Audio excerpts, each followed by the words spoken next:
I wouldn't say I had a prostitute obsession, but when I was 16, just old enough to drive my Chevy Malibu, Maurice and I would cruise around East Pasco looking at any cheap hooker in the streets had to offer.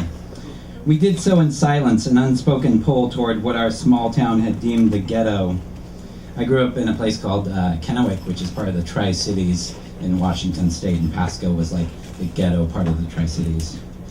The first few times we trolled this area, we just looked around, our imaginations coloring in details about every abandoned building and discarded piece of torn clothing that littered the sidewalks.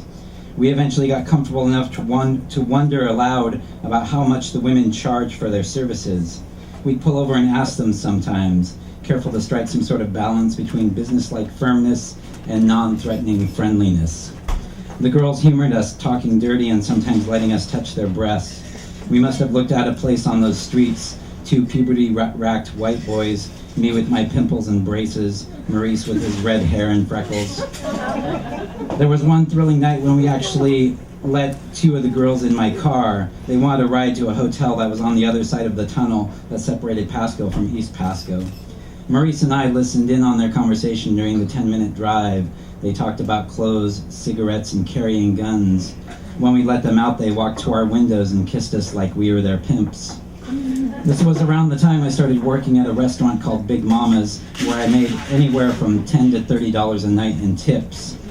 I hadn't had a girlfriend yet.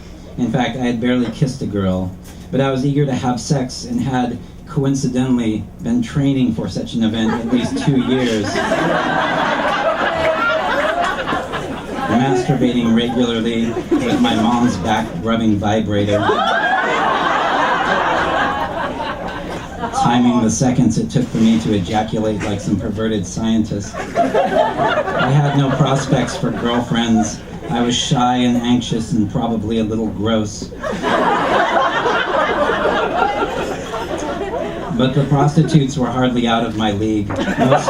Most were not pretty and all, and actually rather unhealthy looking. If they were better looking, they probably would have been working in Seattle or Portland or even Spokane.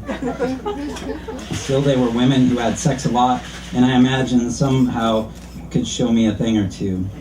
My sexual yearning came in two dominant fantasies. One was romantic love. I listened to sappy love songs by the likes of Lionel Richie and Luther Vandross and cried my eyes out, wondering if I could ever experience the depth of love in their music. When they sang about happiness or heartbreak, I felt that happiness or heartbreak, minus the actual presence of a female. The other fantasy was simply fucking, as in fucking anything that moved. I began forsaking Maurice and going out by myself. He was my only hanging out friend at the time, and it was hard to pull off sometimes. I felt like I was kind of cheating on him. And one night I decided I had enough of my virginity. I hit the gloomy streets of Pasco, my Malibu crawling at a steady 20 miles per hour. There was no one out. I stopped at a taco stand and ate something disgusting. That's when she came around the corner a block away. I jumped back in the car and drove over.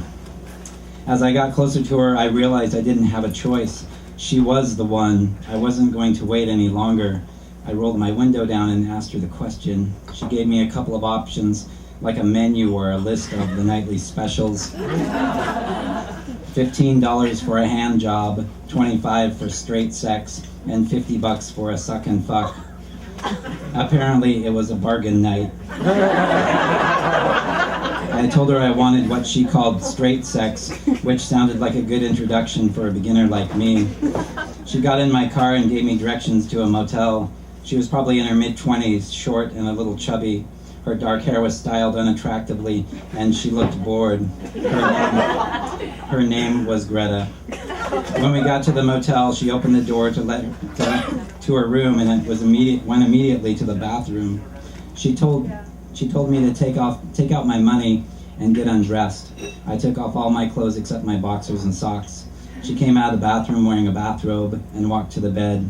She gave me a condom and told me I had to put it on. She lay on the bed and opened her robe, letting it stay under her like a beach towel. Her body was unfit and slack. more like a trucker's body than a prostitute's. I didn't feel any hot sexual vibe from her at all. More like a "can I smoke my Marlboro yet" kind of vibe. I started to have second thoughts and wanted to renegotiate the price.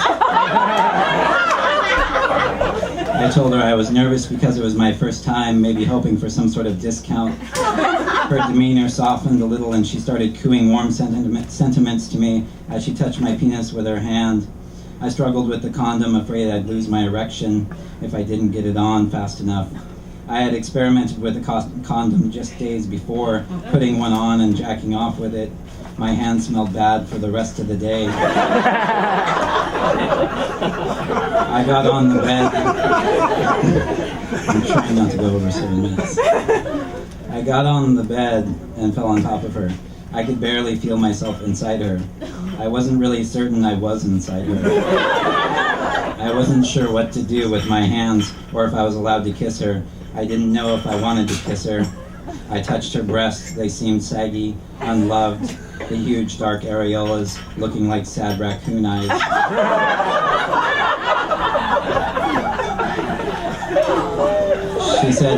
She said something strange to me like, "It's going to be all right," or "move down a little." I can't really remember what was being said. As I tried to get into a comfortable position, a position where I could feel something, I noticed that she was looking over my shoulder. I heard the hum of a muted television. It was mounted hospital style near the ceiling. She was watching something on TV while I tried to make her come alive. I kissed her neck and her shoulders to see if I could regain her attention, but she stayed focused on the screen. I still wasn't sure if I was inside her. All I felt was air. I moved my hips carefully so I wouldn't come before I even felt her. I tried to focus on the fact that she was a woman and we were naked and she was underneath me in a bed. For a moment, I removed myself from what was happening and tried to imagine what it would look like in a magazine or on a screen. The thought was enough to get me thrusting. I ejaculated quickly and unceremoniously. I tried to keep going, but she asked me if I was done. I got out of the bed and thanked her. As we left the motel, I felt embarrassed and gypped. She asked if I could drop her off at her corner. As we drove, I thought she might say something about doing it again sometime, but she didn't. She simply got out at her corner and slammed the door. I drove home that night, not feeling changed at all, like I thought I might. I wasn't about to tell Maurice about Greta, and I didn't feel like driving around those dark streets with him ever again. Thank you.